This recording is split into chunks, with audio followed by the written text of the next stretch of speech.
To get started, first, type your search. I will search for restaurants in London.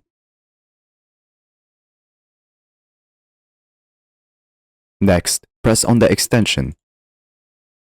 You have many different functions in this extension. We will use extract restaurants. As you can see, we extracted the restaurants in this list. To extract more, press Add to Export List. Then go to the next page.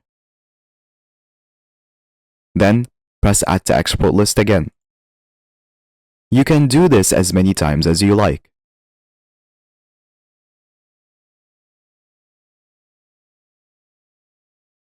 To export this, press on the extension again.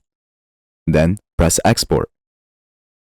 You can export it in many different ways. I will export it as HTML. After exporting it, here is all the information we extracted.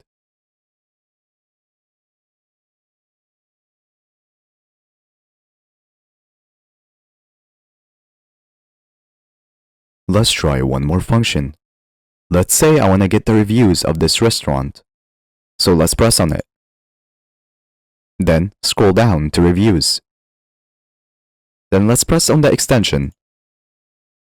As you can see, Extract Restaurants Reviews is now available. Let's press on that. And there you go. We extracted the reviews in this list. To extract more, simply scroll down, then press Add to Export List. Then go to the next page. Then press Add to Export List again. Now, to export this, do the same thing. Press on the extension again, then export. As you can see, here is all the reviews we extracted.